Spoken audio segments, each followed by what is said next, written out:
Coming up on iOS today, Apple has released iOS 15.2 and the surrounding OSs as well. And Rosemary Orchard and I look through the new features you can expect. Podcasts you love. From people you trust. This is TWiT. This episode of iOS Today is brought to you by Audible. Audible is the leading provider of spoken word entertainment. Right now, for a limited time, you can save 60% on your first 3 months of Audible. That's only $5.95 a month. Give yourself the gift of listening. For more, go to audible.com/iOS Today or text iOS Today to 500-500. And this podcast is supported by AT&T Active Armor. When it comes to security, you already have to lock doors, save passwords, and remember combinations. So how about having one less thing to worry about? Thankfully, AT&T makes your security a top priority. Download AT&T Active Armor's free mobile security app to help protect your personal data so you have one less thing to worry about. It's not complicated. AT&T Active Armor, 24/7 network protection and free security apps to help stop threats before they get to you. At no extra charge. Compatible device and service required. Data charges may apply. Visit att.com/activearmor for details. And by Coinbase. Cryptocurrency might feel like a secret or exclusive club, but Coinbase believes that everyone, everywhere should be able to get in the door.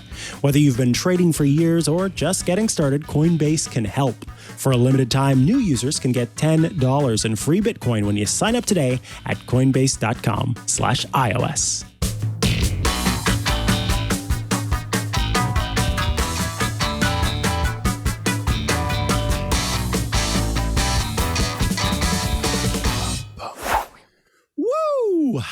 Hello, and welcome to iOS Today, the show where we talk all things iOS, watchOS, tvOS, HomePodOS, iPadOS. It's all the OSs that Apple has on offer, and we love to talk about how to make the most of your devices running those operating systems. I am one of your hosts, Mikah Sargent. And I am Rosemary Orchard. Hello, everybody. Hello, Rosemary. How are you today? Oh, I'm good. I think I'm doing slightly better than you. It feels like maybe you got a little bit of frog in your throat or a bug in your throat, maybe a little ladybird scratching around down there. But I'm sure we will. Yeah, I'm sure we'll do quite well, regardless, just because, there's plenty to talk about today. There's a lot to talk about. We always pull through. We make it happen. And that is what today is going to bring us. So this is exciting. iOS 15.2. Sometimes you get a point release that doesn't have a whole lot of fun new stuff. And sometimes you get a point release that has one new thing. Sometimes you get one that has quite a bit, and this one does have quite a bit. It may not be on the face of it some sort of jazzy, schnazzy features like new emoji, but what you do get are a lot of features that Apple has talked about in the past, a lot of features that we have talked about in the past, and a lot of, I think, important features that come together to make the experience on your iOS devices even better. And the first one we want to talk about is all about privacy. Yes, privacy is one of Apple's kind of tenets. It is at the heart of what Apple does. And with it is this idea that if it's Apple itself or if it's third-party apps, that you, at the very least, understand what apps are doing, how they are tracking you, if they are tracking you, and in what ways they will take your data and make use of it. And one of the new tools for doing that is called App Privacy Report.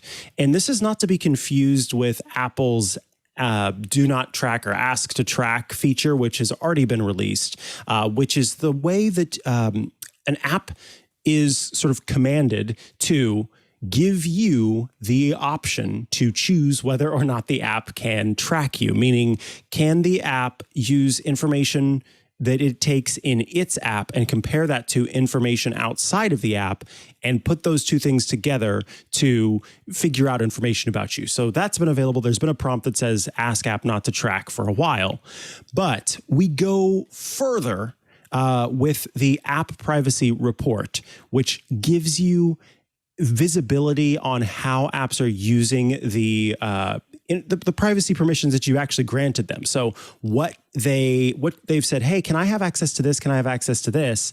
And then you say, yes, you may, or no, you may not. And then it can use that information to kind of give you what you need to know about how an app is using it. So Rosemary, can we start with how to turn on app privacy report? Yes, we can. And I'm just going to scroll up to the top of the settings so that I can show people exactly where this is. So if you pop into the settings app and then scroll down in sort of the third block, of menu items, there's an entry called privacy. And then from here, we want to scroll all the way down to the bottom and go to app privacy report. Now, if you don't have this enabled, it's going to pop up a little shield and a little bit of information and give you the option to turn it on. If it is turned on, then you'll probably see something like this, which shows you which apps have accessed what data recently. And I can see, for example, Find My has been using my network activity or has been involved in my network activity. And for example, Health has been accessing my contacts data, and Photos has been accessing contacts, photos, and my media library recently. And that would be to generate some of those lovely memories that they can do. And it's quite interesting seeing which apps push all the way up to the top and then which apps maybe don't quite make it up there, which I have to say it's a pleasant surprise to see that messaging apps don't go right to the top immediately. That said, I'm not using Facebook on here, so that probably helps me out. But I'm able to see which apps are accessing what.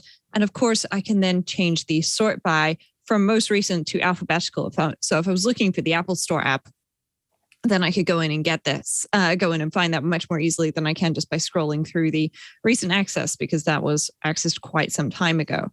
And I have to say, it is quite simple to see everything. You can see what domains are most contacted as well. So if you've had this turned on for a while, then you will see more of these domains pop up here. I didn't have this enabled for a while and only re-enabled it yesterday as part of the preparation, which is why I don't have a huge amount of data in here just yet.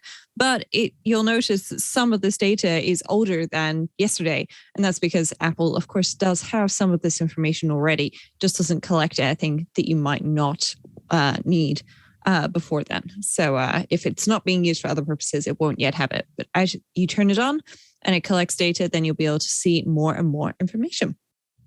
Yes. I love that it's gotten even more in depth. It used to be, there was a sort of half-baked version of this feature that lets you export a JSON file that you could then open and look at an app privacy report. This is actually letting you see everything on the device and see how things are being used. There's data and sensor access, so it's going to show you how many times and when an app actually accessed that information in the past 7 days. So that will also include access to location, to photos, to camera, to microphone, to contacts. You tap each app and then you can learn kind of even more in depth about what it's doing. It says Apple apps use contact data in various ways on your device to provide features to you. So Apple TV, Apple Music, Apple Podcasts, Fitness, and Apple Books use your Me card from contacts to display your profile photo in those apps. So you may not realize how some of these apps are using your data and in what way they're using your data, but then you get a little bit more information about that. The bigger thing, I think, is network activity. So it shows the domains that have been contacted by the apps that you've used or the websites that you visited while you are inside of those apps. So that way it can show, if I launch this app called New District Museum, as they're showing in the support guide, it shows that while you are in the app, it's contacting newdistrictmuseum.org, that website, which makes sense a bunch of times, but it's also contacting colophone.co and ecofuturessymposium.com. That could be because while you were in the app, you tapped on those. For some apps, you're probably going to see access to ad.domain.org or ad.domain.com because of the advertising that takes place. There may also be sort of analytics that are going on. So I think the important thing to understand is that these apps aren't necessarily, doing anything that they haven't been doing before. And so when you see this data, don't necessarily freak out about it. Look at it, try to understand where it's coming from, and consider reaching out to the developer of the app to figure out more. I think that's one of the most important things, is that Apple itself is not going to be able to provide support for these individual apps and what's going on with them. You do want to reach out to the developers to say, hey, I see that my app is contacting this thing. What is this? Or if you feel savvy enough, you can look up those different domains yourself and learn more about them to understand. What I love too is that this combines so well with what Apple calls the privacy nutrition label. I think originally, what I love about that is I think originally this was kind of a thing that we in the press started calling it, these information sections within the App Store that tell you how your data is being used and where. And those have now been called the privacy nutrition labels. You can look in the App Store and see that information about what the developer reports the app is using. And I'll switch over to my iPad really quick so you can see. This is the app privacy section here. Whenever you are on an app page, you just scroll down to app privacy and you can see what information is being collected. Data that is linked to me, meaning that it does know my personal information. That's being used for developer advertising or marketing. It's being used for analytics, product personalization, app functionality, and what they call other purposes. And then each of those has even more information about what it needs to know. So if you grant that app access, if I were to grant that app access to my location, then it's going to use that location for advertising and marketing. So it's very clearly telling me that's what's being done. So you may say, I don't want to give you my location then. Very cool to have this information and to be able to use these two together to kind of compare and make sure that what the developer is reporting is indeed the case. All right, let's move on to the next one, which includes updates to, I would say, a really important feature that hopefully folks don't have to use very often, which is emergency SOS. Yeah. So emergency SOS, for people who aren't familiar with it, is a way that you can easily dial the emergency services in whatever country you're in from your iPhone. And so I'm just going to give people a demo, hopefully without actually dialing the local emergency services. So I'm on the lock screen of my iPhone. It's pointing away from me right now, which means I'm going to have to do this by feel. And it's locked. I'm pointing it away from me because, of course, Face ID will unlock my iPhone with my face. But if you needed to dial the emergency services from somebody else's iPhone, you'd be able to do that. So if you were to swipe up to try and unlock, and of course I'm currently not able to do that because there we go, it was locked. Then when it figures out that there's no Face ID, then you can tap on the emergency button and then you can go ahead and place an emergency call. And this is a really good feature to be able to know about. If somebody's set up their medical ID, which you can do in the health app, then you can tap on this little information down here and it shows you a little bit of information about them as well, which is really useful. Again, if somebody's been in an accident and you want to be able to call their friends and family, that information should be there. So if you don't have that set up in the health app, or you're going to be seeing some family and friends over the holidays who are perhaps a little bit less tech savvy, borrow their phones, make sure that's all set up for them. But Apple has added some options for dialing the emergency services without using the touchscreen, because of course the touchscreen is not accessible to everybody. And so now you are able to go into the settings of your iPhone. And this time I am going to have to try and unlock my iPhone. There we go. And then from the passcode area, we can go into the emergency SOS, or sorry, just under Face ID and passcode, we have emergency SOS.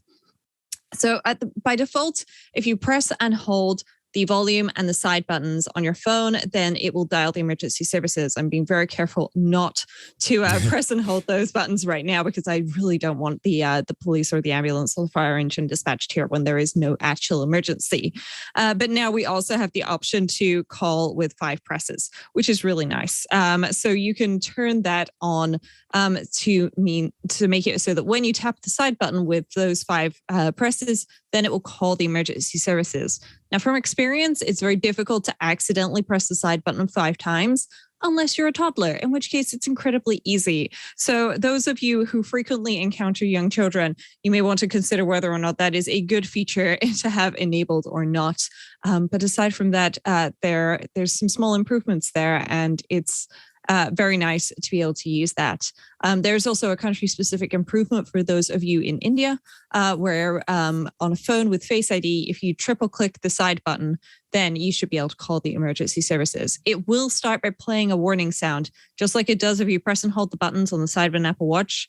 It should then start, fingers crossed, blaring out and saying that it's going to call the emergency services. It's just powered off instead. Oops, I pressed the wrong buttons. Well, there we go. But I'll turn my watch back on.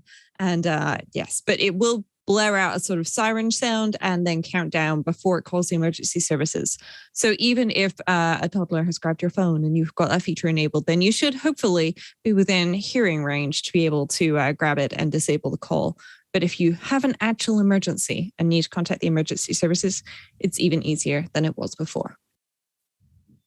Awesome. All right, folks, we're going to take a quick break before we come back with even more from iOS 15.2.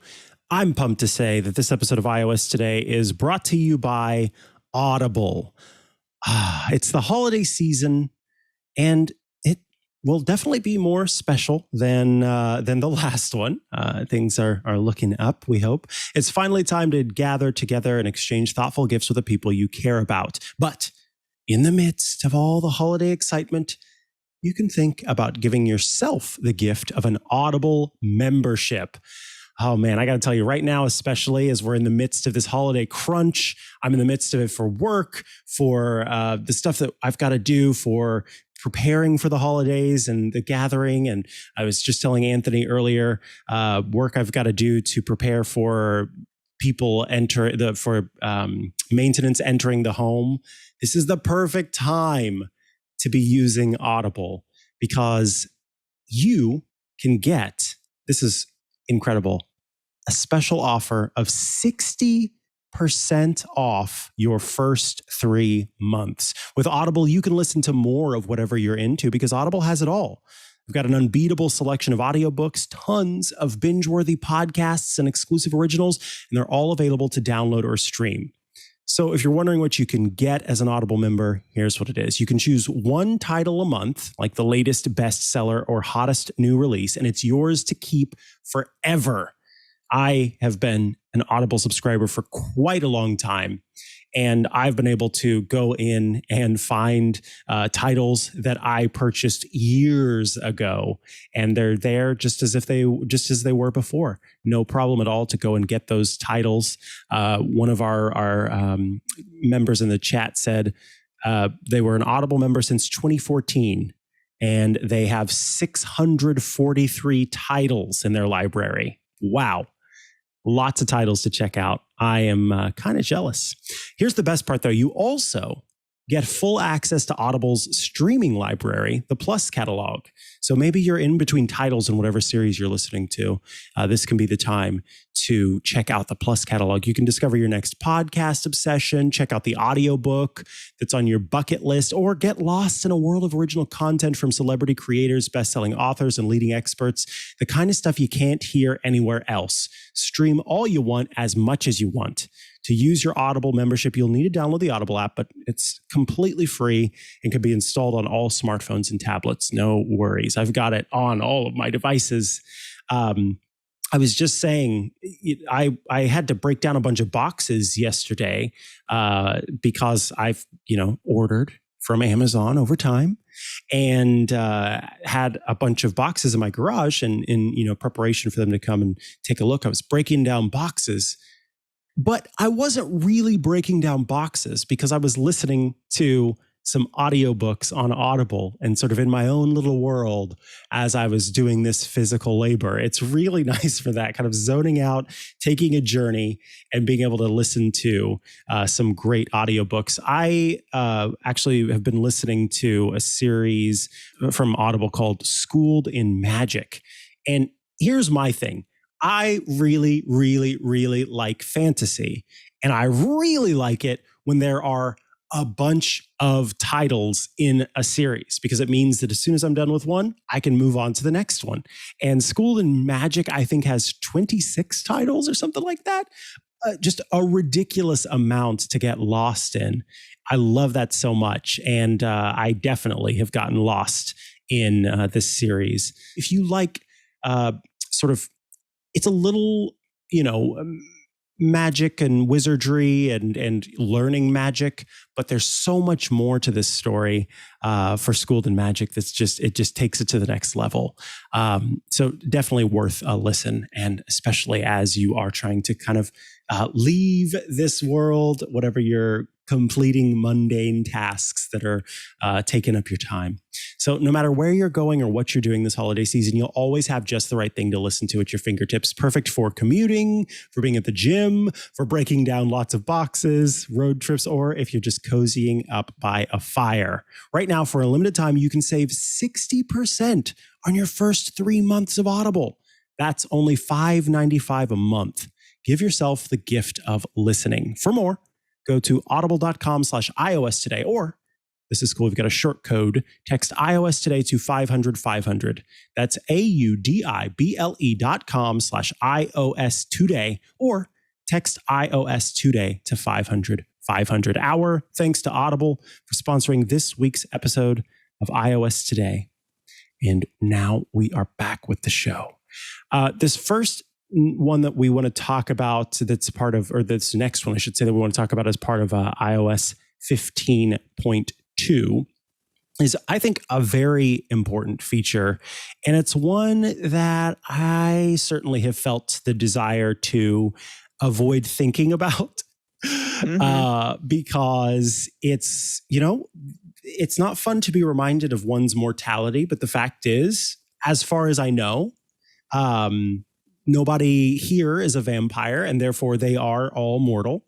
And so there may come a time, it could be sooner, it could be later, that you are gone from this world, that you've shuffled off this mortal coil, and you want to make sure that people have access to your devices to be able to kind of round out accounts and make things as simple as possible as you are kind of leaving things behind. So Apple has made this a lot easier. I am so impressed with the way that Apple has set this up. It is a feature called Legacy Contacts. With Legacy Contacts, you can designate legacy contacts, meaning people who are in charge of your legacy after you're gone. And what it does is it gives someone the ability to access the data stored in your Apple account after your death. So they would be able to access your photos, your messages, your notes, your files, the apps you've downloaded, device backups, and more. There's also information like the stuff that you've purchased with your Apple ID that you aren't able to access with Legacy Contact, including data stored in your keychain, payment information, and passwords. That is not able to be accessed using Legacy Contact. So you will need another way of handling that. But what's great is that you can not only can you choose whomever you want, but you can choose more than one Legacy Contact. So I have right now my partner and my mother as my Legacy Contacts. And what happens is Apple requires two things to activate this process.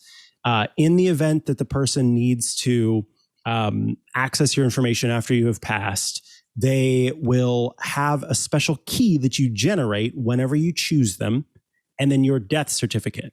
Once Apple has that information, they are able to get access to that. It says your Legacy Contact has access to your data for a limited time, 3 years from when the first account request was approved, after which they do permanently delete your account. If you have more than one Legacy Contact, any one of them can individually make decisions about your account data after your death, including permanently deleting it. So make sure that the people you are giving it to are aware of each other so that they can work together to make sure that that information is accessed as it needs to be, and that they've agreed on how that information should be handled after you have passed. It's very easy to get things set up, but I think we'll start with kind of what you need to have to make sure that you can add a legacy contact. Obviously, you need to update your device to iOS 15.2, iPadOS 15.2, or Monterey 12.1 if you're on a Mac, and you need to be signed in with your Apple ID. You have to have two-factor authentication turned on. Most people do by this point because there are a lot of features that require that, and you need to be over the age of 13. Once all of those things are done, then it's very simple to go through the process. On your iOS, iPadOS devices, you go to settings, you tap your name at the top, and then you choose password and security. And then from there, you're going to see a new addition to that list called Legacy Contact. You tap on that, and then you can see, I'll show you actually, no, I can't show you because there are last names that people wouldn't want to share. So anyway, from there, you'll see a list of your legacy contacts. I have, again, my partner and my mom are both listed there, and I can choose to add another one if I want to. Tapping on either of them shows the phone number that I have listed. That's the one that they were, that the message was sent to. And they also have the option to view the access key. So I'm going to use Face ID to access that.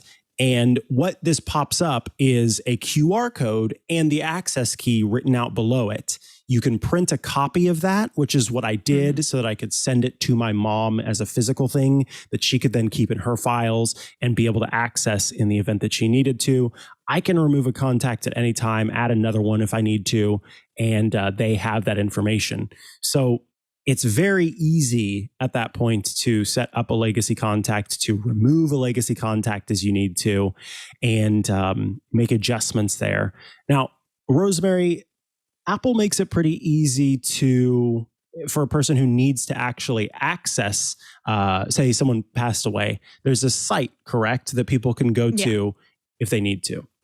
Yes. Yeah. So if you go to digital-legacy.apple.com, that's the website where you can then input the information. So you have to go ahead and click request access, at which point the person needs to sign in with their Apple ID. And after that, it asks them for the other information, which, as Micah said, is the code from the QR code or what's written underneath it, depending on which device you access it on, and a copy of the death certificate for that person. And so once you've provided that, then it will be verified, and then you will have access to this person's account. Now, I just want to make a quick note because Micah said he printed copies of these digital access codes, and that is a fabulous idea. Make sure that you print one for each person that you've given access to. And if you've got like a fireproof document wallet or something at home that you keep important documents in, first of all, make sure your family members and people who might have to deal with something for you there know where that wallet is. That's got the important things in that they might need. And then you can pop them in there as well. And that's what I've done. So I've got that in there. I've got my 1Password backup information and everything in there as well, so that everything is linked together. James in the chat room has just said, so don't store it in your personal iCloud documents. I mean, by all means you can, but I would highly recommend that very much not being your only copy. By all means, digital backups of these things are great. Go ahead, stick it in all of your backup systems if you want to. Of course, make sure they're encrypted, but somebody will need a copy of your death certificate as well, which I would hope would be quite tricky for them to obtain if they are not somebody who is in your trusted, close personal circle. But it's also a good idea, especially for those of you who are watching or listening to the show, to go ahead and set this up with your friends and family members and get yourself on that list as well. Because if you're listening to or watching the show, you are going to be the tech person in your family. I can almost guarantee it. Somebody's got a printer problem, they call you.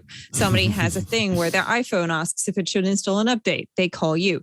And the last thing that you want is for somebody else to be put down as the digital legacy contact, and then you have to walk them through it, especially when you're already good at this stuff. And let's face it, doing things that you're not familiar with and you struggle to do, especially at a time when, you're probably going to be missing the person who's gone, is going to be very difficult. So I would go ahead and just like the emergency SOS updates over the holiday season, help your friends and family members set this one up. It's a little bit sad to think about, but you're better off thinking about it now and then not having any problems should the worst happen. And of course, we're all hoping that everyone lives long, happy, and healthy lives. So this is more a case of, better safe than sorry. But if we've gone ahead and set these things up, it's one less thing that you need to worry about for any of these problems. So go ahead, set up your friends and family's medical IDs, make sure their emergency SOS is set up so that they know how to use it, and set up some legacy contacts as well so that they can go ahead and, make sure that they don't need to worry about anything like that. James in chat room has just pointed out some states will only provide death certificates to family members or other legally entitled individuals. So if you make a friend the only legacy contact, it could become a problem if they don't get a copy of your death certificate. If you've got a will, I would make sure that you put something in there. If you've had legal help setting that up, then go ahead and get in touch with whoever helped you set that up to make sure that these people are supposed to get access. Obviously, this depends on where you live and everything. I don't know how the US works. I know a little bit about how the UK works, but go ahead and just double check to make sure that whoever it is going to be able to get this information. And I can't stress enough how important it is for folks to communicate. So make sure that when you're doing this, that you are communicating with everybody involved. Because as long as everybody's on the same page, then it becomes easy. My mom gets the death certificate, but if Sebastian is better at figuring out how to get to the website and do all that stuff, then she can give him a copy of the death certificate and work from there. So as long as everybody's on board and knows what's going on, then you're good to go. It's just important that the people you choose, you're not just secretly choosing them because they're going to go, I didn't know I was supposed to do this. Yes. Yeah. Make sure that you've told people that you've chosen them and that they know who else can do this. And also ideally that they've got their contact information because, there's nothing worse than doing the same thing twice. So yes, make sure everybody can communicate with one another. And all right, now it's time to talk about Find My getting some updates, some changes, some improvements, as well as Find My battery getting some, changes to Find My such that the battery is better at keeping a little bit of a charge. Yeah. So I'm sure those of you who've already updated to iOS 15 have already seen when you power your iPhone off, it says that it's going to preserve some battery and it will send its location or continue to send its location. This is very similar to how when your iPhone's completely out of battery, if you've got certain travel cards set up, then you can continue to use those to pay for transit even though your phone is dead or out of battery. So Find My is now going to preserve a little bit more battery on the iPhone, and it will allow it to share its location for 5 hours after it completely, theoretically, runs out of juice.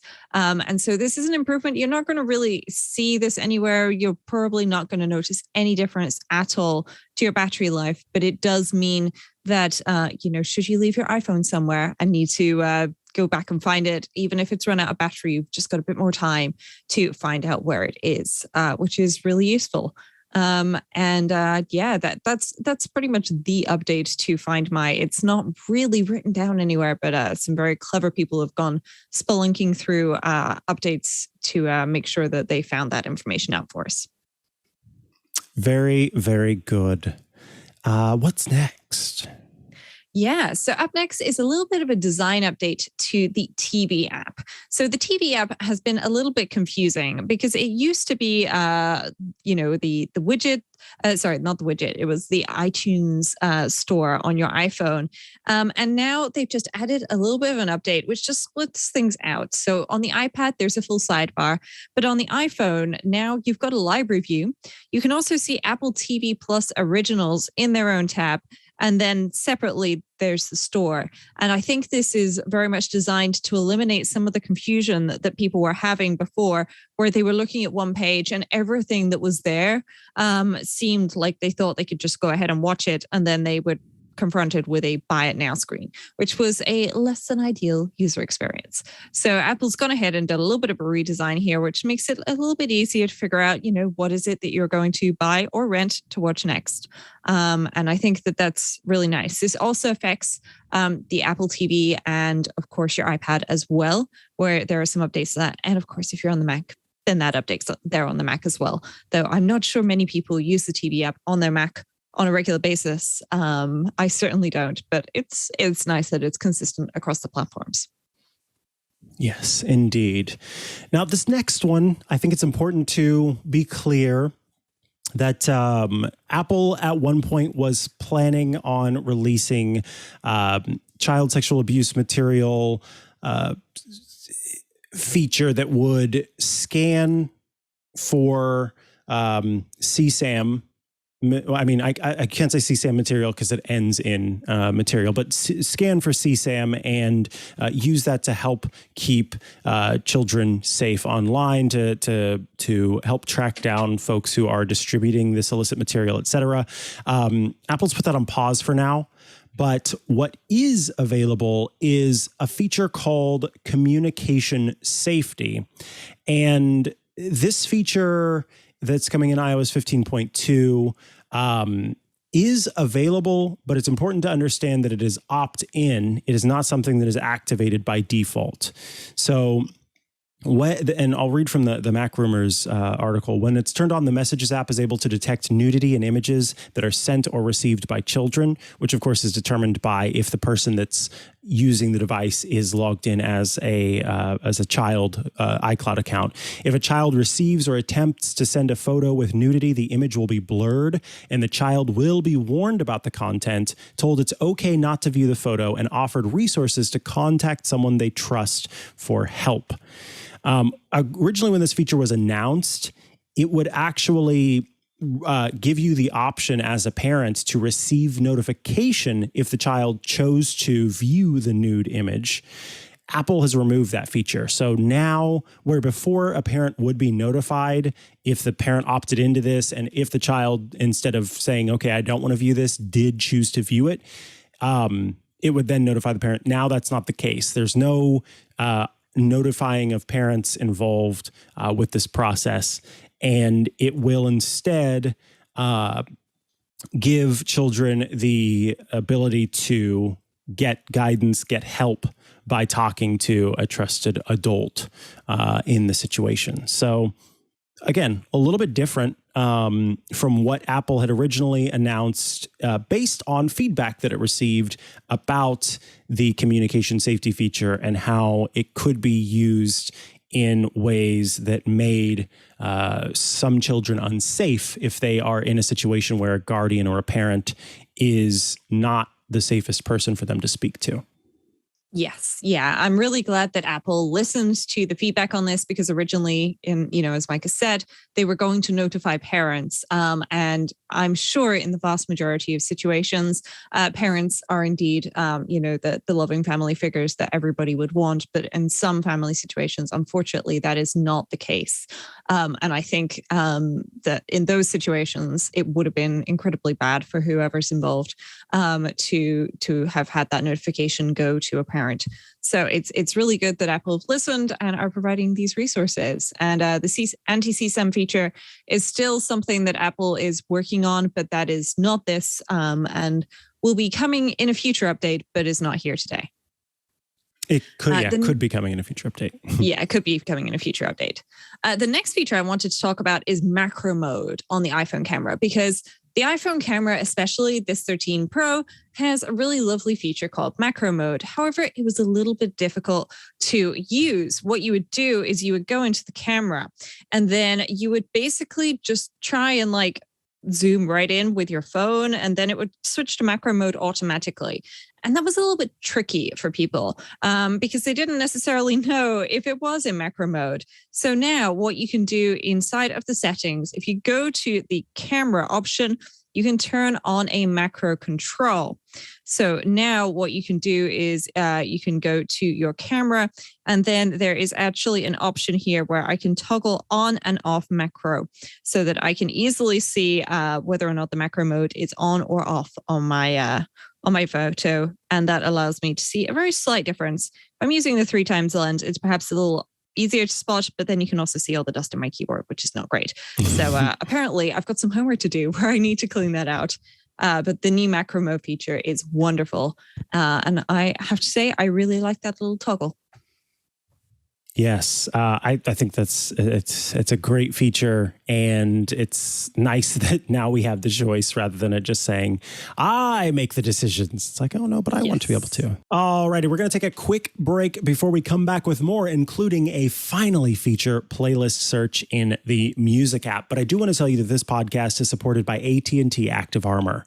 When it comes to security, you already have to lock doors, save passwords, and remember combinations. So how about having one less thing to worry about? Thankfully, AT&T makes your security a top priority. Download AT&T Active Armor's free mobile security app to help protect your personal data so you have one less thing to worry about.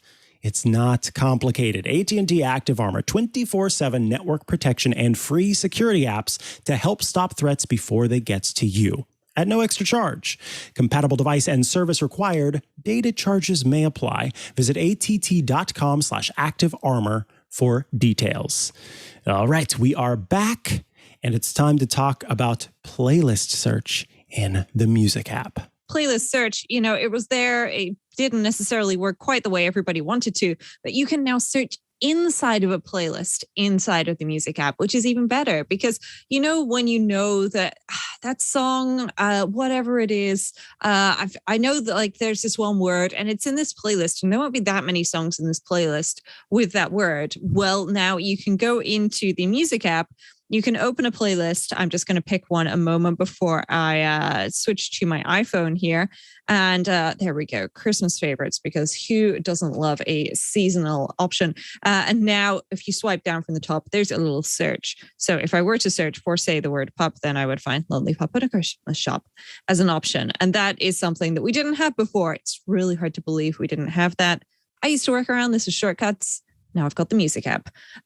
So I'm really glad that is here and working really well. Nice. And then iCloud Private Relay, which is kind of it sounds a little robotic. It sounds a little bit techie. It sounds a little bit confusing. Has been simplified. It's been leveled out.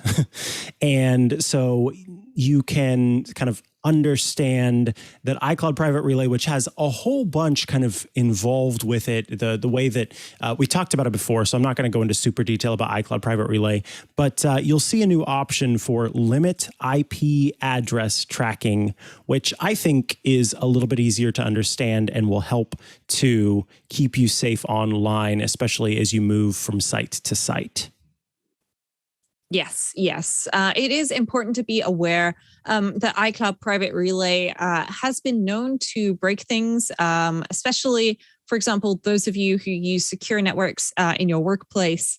If you're connected to that and you have iCloud Private Relay enabled, then you will almost certainly not be able to access certain internal work resources and so on. And essentially, if you turn this feature on and you find that your internet significantly slows down or things won't load, then go ahead and turn it back off. Especially those of you outside of the US, like myself, you may find that it can at times significantly slow your connection, which is very unfortunate, but it does do a very good job of limiting IP address tracking, which is its new name.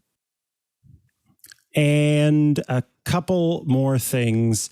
I think for people who are very big notes and reminders users, you'll be happy to know that you can now rename tags at a grand scale, whereas you were not able to do that too. So you can bulk rename those tags in notes and reminders. If you've set up different tags to sort of organize and categorize your notes and your reminders, you'll be able to do that. But the other big thing is that Apple Music Voice, which is a less expensive plan for Apple Music that lets you on your different voice-controlled devices ask Siri to play music for you. That feature is available now. So it's important to understand the difference with the individual and family plans for Apple Music. Those work a little differently in the sense that you can sort of not only go and find music, but you can save music to a library and start to build out your library. With the voice plan, you're just asking Siri to play different music and asking Siri to play different playlists or play some music you think that I'll like. And so the way that the deals that Apple Music and other music streaming services make with the publishers and distributors of music, this gives a little bit of wiggle room where it can cost not as much money because it is it's not quite having a library of content. Instead, you're just sort of pulling from what's available as opposed to keeping your own library. So that's why it doesn't cost as much as the Apple Music individual plan and the Apple Music family plan. But that is how it works, where you kind of have to have in your mind, this is what I want to listen to, tell it, and then it costs quite a bit less, or not quite a bit less, but it's $5 a month. It's $4.99 a month. I feel the need to remind people who are students or enrolled in education, there is also an Apple Music student plan, which gives you the full Apple Music plan for the same price, $4.99 a month. So if you are in full-time education or you have access to the Apple Music student plan, then that is well worth getting over the voice plan because it does allow you to do things like build your own playlists and curate a library and so on. But equally, if you don't want that and you essentially just want a music plan that plays like a radio station, then Apple Music Voice is going to be great for things like that. All right. It's time to move on to the news. Then we'll take a quick break and round things out with Shortcuts Corner, feedback, and our app caps.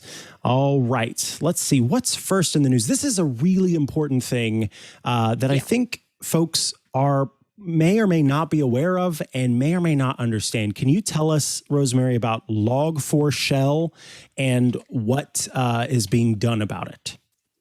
So essentially, Log4Shell is, or over the weekend, I'm sure a lot of people will have seen lots of tweets about things with Log4j. And it's essentially a security hole that has caused a complete and utter nightmare for pretty much anybody who works in tech over the last week or so. And there is an exploit called Log4Shell. And essentially, it makes it very, very easy for attackers to do certain things with a variety of applications around the internet. So it affects nearly everything. I know a whole bunch of people working in tech who have had to basically break a whole bunch of internal applications because they needed to stop this working because it is a huge security vulnerability, essentially. I won't go into details. There's plenty of that out there, but Apple has patched everything. So the iCloud vulnerability in particular was the dangerous one because this is a web-based thing and this is now being patched. So you don't need to worry about your Apple stuff being exposed to this. If you are using other online services, then maybe just check on their updates page to say whether or not that they have updated to fix this problem and keep an eye out for that. But fingers crossed, all of the big players will be updating to solve these problems as soon as possible and avoid issues. I know a lot of people have been putting in a lot of hours and a lot of very hard work to get this done. So I'd like to thank all of them for doing that because it's definitely a huge thing, which I don't think too many people saw coming, even though perhaps in hindsight we should have. Indeed. All right. Luckily, for folks who are in China, who have wanted to have that ECG feature on their Apple Watch, the electrocardiogram, it looks like they will be getting this feature very soon. So ECG, the electrocardiogram, the sort of electrical method by which you can get a look at how the heart is beating and pay attention to the rhythm of the heart. This feature is one that requires approval of different regulatory bodies. And so Apple is only able to launch it in places where that approval has been granted. China was not one of those places at first. And now, it looks like it will be launching that feature soon. So if you've got an Apple Watch and you've been waiting to have this ECG feature, you will be able to do that. For folks in the United States who were devastated by the recent tornadoes, Apple has announced that it's going to be supporting the relief effort for that. I wouldn't be surprised if we soon see sometimes with these different natural disasters, the App Store and other places like Apple Music will offer the ability to make a donation right from within those apps. I wouldn't be surprised, depending on how this goes, if we start to see that pop up as well. So it makes it very easy to use Apple Pay and help support those folks who were harmed by these recent tornadoes. So always glad to see Apple, stepping up in these times. And that's the stuff that makes me happy to be talking about the company and to be a person who uses a lot of the products that they have. Yes. It is always lovely when companies do what they can to help out. And Apple does donate to efforts like this around the world whenever they can. And these are of a wide-ranging impact like this one. Apple has also this week announced a new feature for Android, which sounds unusual. And this is also in the Find My app, but I didn't mention it earlier because I wanted to put these together. And there is a new Tracker Detect app available on Android from Apple, which allows people to scan for AirTags near them. So what you can now do inside of Find My app on your iPhone or your iPad or on your Mac or your Apple Watch or indeed any of your devices is you can scan for AirTags nearby which are not yours that could be being used to track you. So especially if you've got kids who think that it might be a good prank to stick an AirTag in your bag as you go off to work or something, or or perhaps something less entertaining, you can scan for AirTags in the Find My app or using Tracker Detect to allow you to see if there are any item trackers near you, which is a wonderful feature. I'm really glad that Apple have done this. And this goes a long way towards alleviating some of the concerns that people have with AirTags and other similar technologies. It does not fix all of them, but to be fair, all of these problems have existed previously with things like the Tile devices and app. And for those people who don't remember, Tile was recently sold to Life360, who sell data tracking information, essentially. So if you're looking for an alternative, then AirTags are continuing to be an excellent one. All right. As promised, let's take that quick break, and then we'll be back with the rest of the show. This episode of iOS Today is brought to you by Coinbase. Look, if you've been looking to level up your financial portfolio, then it's always good to diversify. So why not think about cryptocurrency? It's backed by the world's leading investors. It's Coinbase, which keeps your portfolio safe and secure while adding crypto into your mix. Coinbase offers a trusted and easy-to-use platform to buy, sell, and spend cryptocurrency. They support the most popular digital currencies on the market and make them accessible to everyone. They offer portfolio management and protection, learning resources, and a mobile app so you can trade securely and monitor your crypto all in one place. Millions of people in more than 100 countries trust Coinbase with their digital assets. Whether you're looking to diversify, you're just getting started, or you're searching for a better way to access crypto markets, start today with Coinbase. For a limited time, new users can get $10 in free Bitcoin when you sign up today at coinbase.com/iOS. Sign up at coinbase.com/iOS for $10 in free Bitcoin. This offer is for a limited time only, so be sure to sign up today. That's coinbase.com/iOS. All right, I can hear the music. It's time for Shortcuts Corner.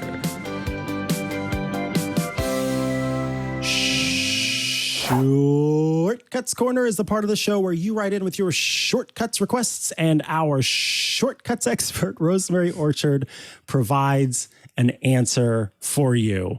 The first Shortcuts Corner request comes in from Sky, who writes about focus mode magic. I recently realized that my uni student card has an NFC tag. Okay, cool. So I've been using it for a class time automation. It turns on one of 3 focus modes depending on if I have a class in my calendar and whether or not that class is an exam. This is awesome. Rosemary, can you explain a little bit more about what's going on here for folks who are kind of, not as versed as we are in the lingo? Yeah, so Sky mentioned this in the chat room last week, actually. And so I stole what they said. Sorry, Sky, I should have asked you first, probably. But I just love the idea of this, because I think a lot of people have some kind of card that they usually have with them within reach, possibly inside of their Apple Wallet, their MagSafe wallet stuck to the back of their phone, and don't realize that most of these cards have got NFC chips in them where you can do contactless, opening of doors, or over here in the UK and most of Europe, and in fact, lots of places you can do contactless payment. And in fact, your Apple Watch actually does NFC as well, but you can't use it for shortcuts triggers because it will change its ID every single time.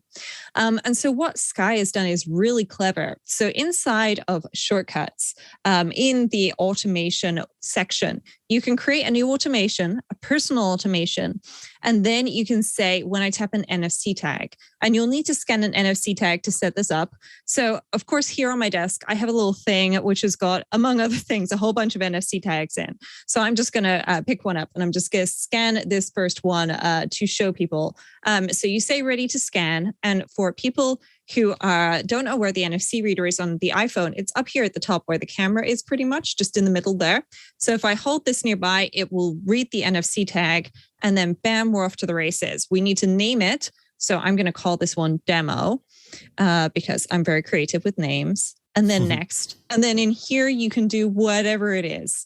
And so I recommend personally that you use the run shortcut action here and you just run a shortcut, because then that same shortcut is available on all your devices. So for example, if you get a new university ID card in Sky's case, or perhaps a work ID card for some of you at home, then you can set it up again without having to recreate your whole automation. So if you can, use the run shortcut action. I'm actually just going to click next, and don't forget, turn off ask before running if you don't want it to pop up. And then you can do your magic in here. So Sky is being very smart. They are getting some information out of their calendar, I guess, looking perhaps at certain calendars here, and then picking a focus mode to set based on that. And that is really lovely. I really love this. So I think some people might benefit from similar ideas, perhaps at work. If you frequently use your work ID to get into certain meeting rooms and so on, then you've already got it out. Tap it on the back of your phone and then use a choose from menu perhaps, or some magic to set a focus mode, or just set a focus mode straight away. Or better still, use the toggle action to toggle a focus mode. So if it's on, it'll flip it off. And if it's off, it'll flip it on. But there we go. That's just a lovely idea that I had to steal because Sky mentioned it. And it was something I felt many listeners and viewers could benefit from. Yeah, that is a super clever idea. And it's kind of fun. It's like, oh, I don't have to buy some NFC deals. I've got one on my university card. All right. Yeah. This next one comes from Imp, who writes, I encountered an issue when I made a shortcut to select a TWiT episode to watch on Apple Podcasts. I only encounter this for TWiT. Looks okay for other podcasts I follow. What am I doing wrong? I have a thought, but I'm curious what Rosemary has discovered. Well, I wonder what your thought is, Mikah, because my thought was quite simple when I looked at this. So I recreated Imp's shortcut here, and it's using the get episodes of podcast action from the podcast application and then a choose from list. And so when I run it, and I can run it right now, nothing's going to go too crazy. I get a list of the recent episodes, and then I tap one of them, and that's it. Okay, it's selected, but nothing's happening here. Now, I don't think anything should be happening here. So I'm wondering if something's actually wrong with Imp's other shortcuts. And Mikah, what is your guess for what you think is missing here? Because I'm pretty certain you've got it. Oh, well, no. So, I mean, maybe I don't. All that I was, the one troubleshooting thing I was thinking was that because Imp has written to us via Discord, that makes them a Club TWiT member, which means that they're using a special RSS feed that is part of the Club TWiT membership. And sometimes those RSS feeds that require authentication are a little bit more picky about how they are accessed. And so that could be causing some issue when the shortcut goes to grab what's available and pull from that. If you are trying to access that RSS feed from the podcast app and then also a different what the RSS feed reads as a different device or a different location, then that can sometimes make the RSS feed go, no, you don't have access to this. This belongs to IMP, and you're trying to get access to it, but you're not IMP. So that's my thought, but I don't know. Do you think that could be what's doing it? I mean, it could be what's doing it, but the way that these RSS feeds work usually is the authentication is actually inside of the URL. So you get a special URL if you're a Club TWiT member. And if you subscribe through the Apple Podcasts option that TWiT offers as well, then it's a very similar thing. You just don't see it. It's invisible to you. But essentially, there's a password inside of the URL, which basically just signs you up. So if you're using that special URL, which the podcast app should be using, then that's not then that should just work everywhere, and that can work across all of your devices. So if you wanted to use it, say for example in Downcast on your iPad, but then occasionally you want to use it on your Mac with another application, then you can do that. This is of course your personal private URL. But I think the problem that we've got is something very simple here. And I'm wondering if IMP has mostly been doing this in other, whilst another podcast episode was playing, but isn't doing that with TWiT. And that's why this issue is occurring, because that's the only thing I can think of. I think what's missing here is just a very simple action: play podcast. And then, so we get the episodes, we choose the episode, and then we play it. Because otherwise, we're just going, hey, give me a list of these things. Cool, that one. And you're not telling Shortcuts what it is you actually want to do with that one. Because of course it doesn't know. It's not magic. It is trying to be magic. It's got some Siri in there, but there's not that much magic inside of Shortcuts for things like this. So it can take a guess and it can make some suggestions. And I will say one of the things that I noted in IMP's screenshot is it didn't actually have a suggestion for the next action to play the podcast. It didn't for me either. And now I've added a play podcast action. It's suggesting that as the next action. Something's a little bit wonky there. But either way, if you use the play podcast action, then it will go ahead. You choose an episode. I picked, of course, iOS Today's video feed for this. And then you start playing it. Now, you might think nothing's happening here. If I swipe down and then go into the view of the media player, then I can see that it is indeed playing the episode from the 5th of October. And this leads me to just one little amendment that I feel I should add, which is the filter files action. The filter files action, you might be thinking, Rose, these aren't files. Why do you want to filter them? Well, surprise, surprise, actually a podcast can be considered a file type. So what we just do is we add the filter files action in there. We update our choose from list action, and then we can add a little sort by. And then we can sort by the last modified date. And we can put our latest first. And that should mean now when we filter these, family sharing, which was more recent, I believe, is right there at the top. And then if I just scroll down here, then I can see that that is 9th of November. So that is much more recent. So that works. You can also sort by other things as well, such as the creation date, the name, etc. Creation date's probably a better one for this. Either way, that is how I would do that. So that is an improvement for you, Imp. Fingers crossed this solves your problem. If not, please get back to us and we will hopefully find a fix for you. All right. That was excellent. Folks, thank you for that. We do have some feedback that we will get to in next week's episode, but it is time to move on to our app caps.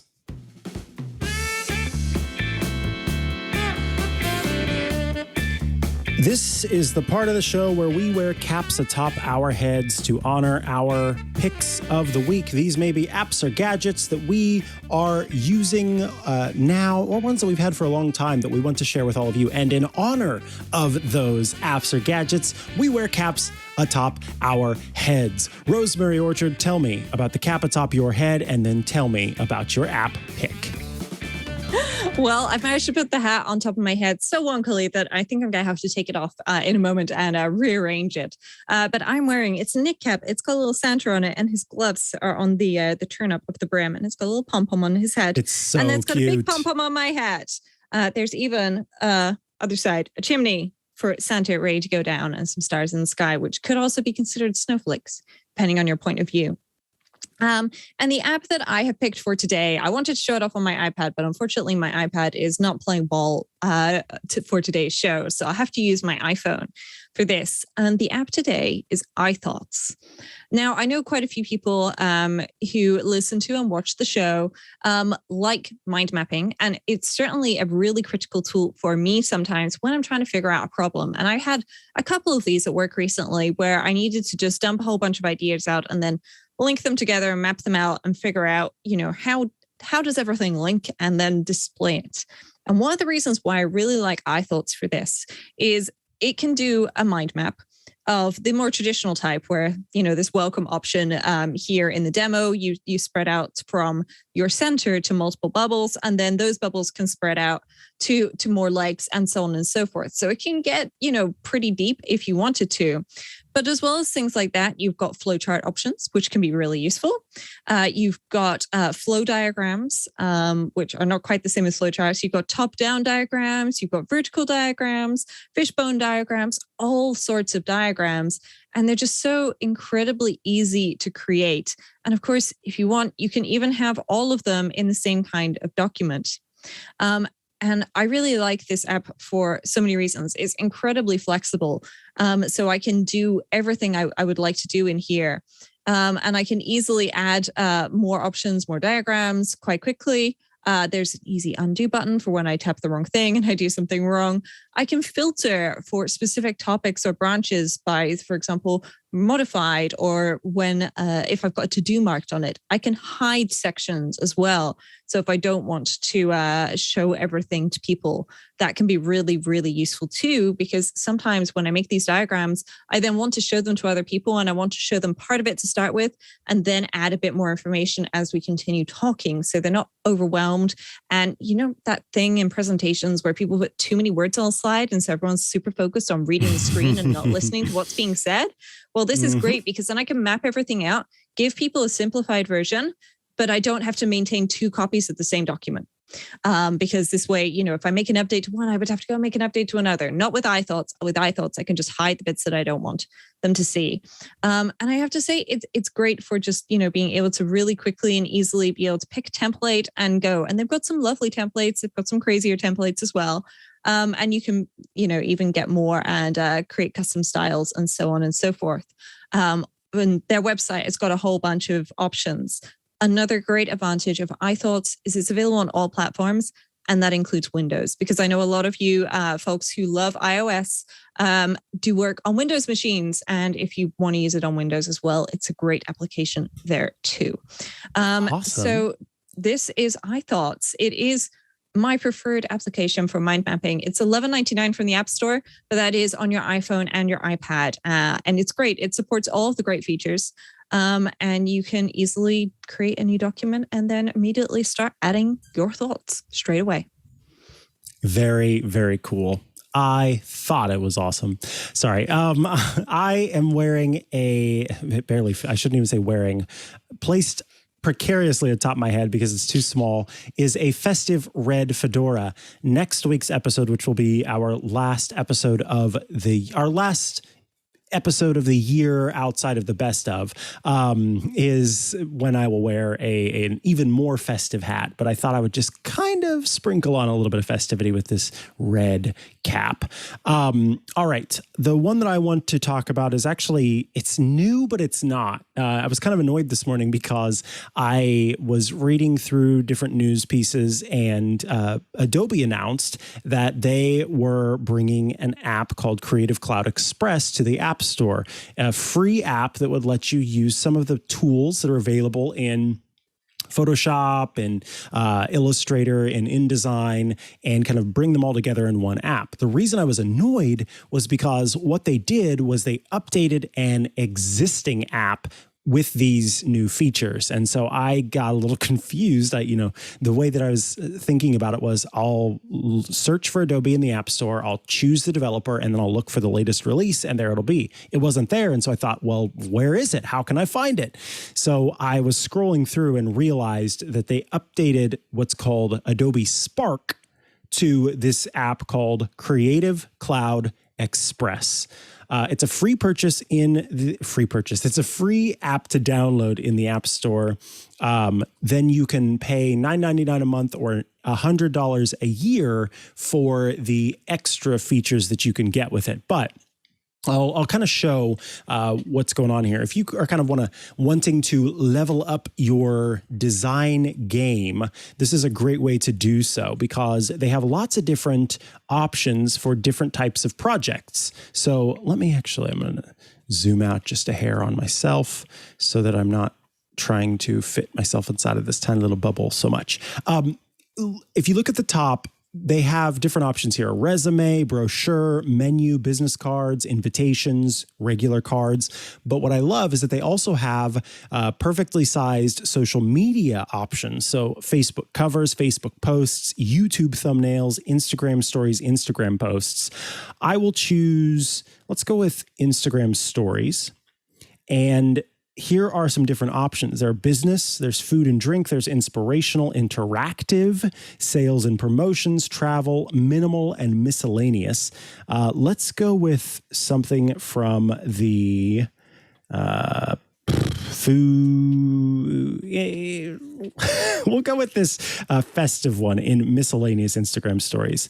It says, have a holly jolly Christmas, and it has some candy canes on there and a sort of green background with what looks like snow. I choose remix this template, and then I have the option to then add things. I can add text, design assets, photos, icons, stickers, backgrounds, videos, and logos.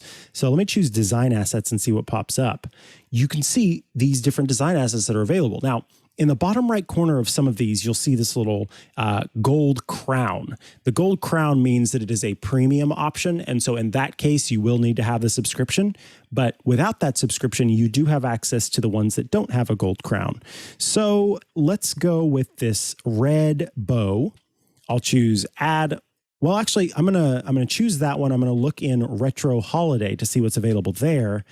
I think I also want to add this adorable Santa Claus. I'll go into illustrations and see if there's anything there that I want. Perhaps in the objects section and in the planters and botanicals section.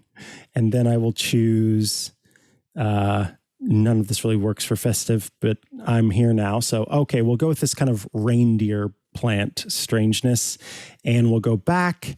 And then one more design asset, I will choose textures, and I will choose a nice paper texture.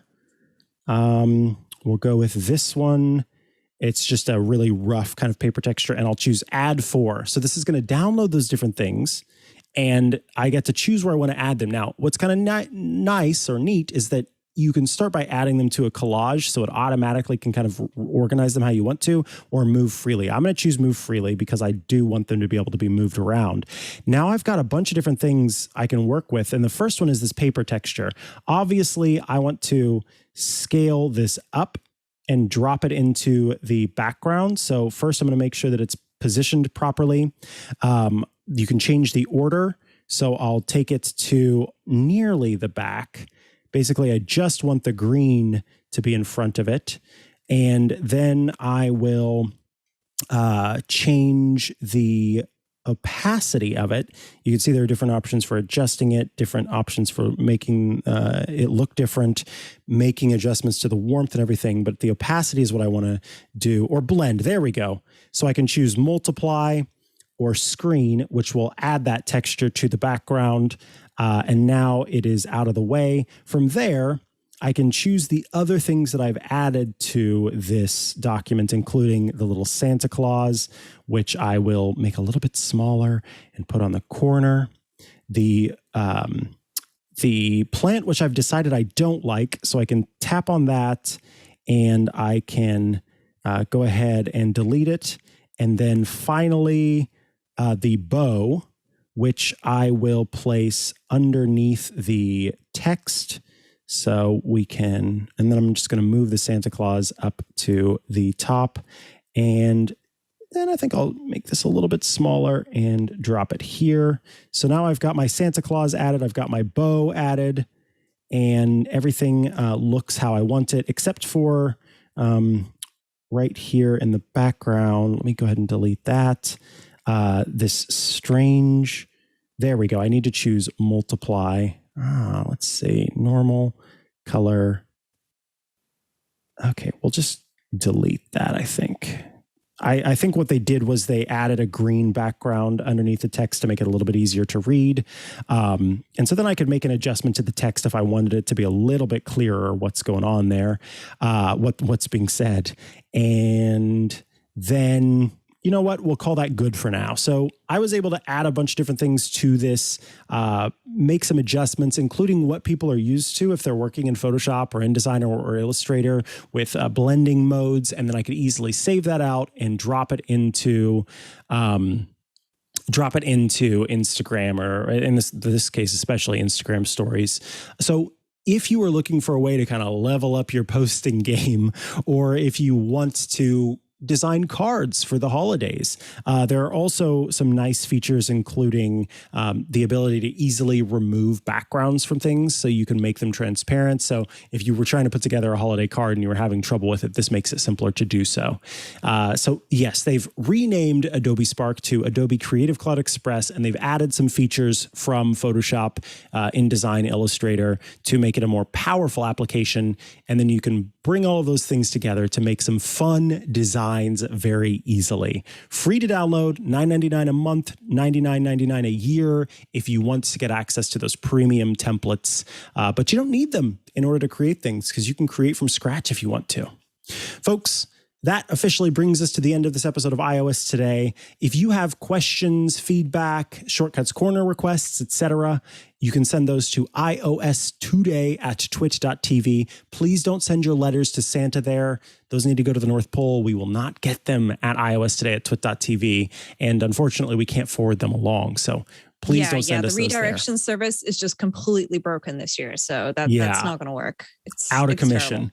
Terrible. If you'd like to follow, sorry about that. If you'd like to follow along live while we record the show, which is always a lot of fun, then you can head to twit.tv/live every Tuesday at 12 p.m. Eastern, 9 a.m. Pacific, so that you can see what's going on while we're recording the show. But we think the best way to get the show is by subscribing to the show or following the show if you're an Apple Podcasts. And you do that by going to twit.tv/iOS and clicking to subscribe to audio or video. You just you click or tap on one of those and you choose your podcast provider. And then bada bing, bada boom, you're able to get access to the show in your app or service of choice. Now is a great time to mention that you can get all of our shows ad-free, plus some extra fun stuff by joining Club Twit, twit.tv/Club Twit. For $7 a month, you get every single one of Twit's shows ad-free. You also get access to the exclusive Twit Plus bonus feed that has content you won't find anywhere else, behind the scenes, before show, after show, all kinds of stuff there. Super fun. There's currently this really great Burke video where he's decorating the studio for the holidays, but in sort of a Grinch mode. It's pretty hilarious. And then you get access to the very cool Discord server. If you're wondering what that is, if you've ever used Microsoft Teams or Slack or another kind of online chat platform, then you'll be pretty familiar with how it works. You can hang out with your fellow Club Twit members, but also us hosts and producers and everybody else at Twit. It's a fun place to hang out. It's like a clubhouse of chat. That's what we should call it, the clubhouse of chat. And it's all part of that Club Twit experience, twit.tv/Club Twit. We did get some feedback that folks wanted to subscribe to shows directly and support the show that they wanted to without having to worry about everything else. So we have this great feature with Apple Podcasts. If you go and you find the audio version of iOS Today in Apple Podcasts, you'll now see a button that lets you subscribe for $2.99. By doing so, you get the ad-free version of the audio feed by subscribing. So if you want to support iOS Today directly and you're not concerned about the rest of the Club Twit stuff, that's a great way to do so. Rosemary Orchard, if folks want to follow you online and check out all your great work, where should they go to do so? Well, the best place to go is rosemaryorchard.com, which has links to all the things I do around the internet there. Sadly, most of the pictures of me around the internet do not feature hats, but you can still follow me on Twitter at Rosemary Orchard. Mikah, where can people find you?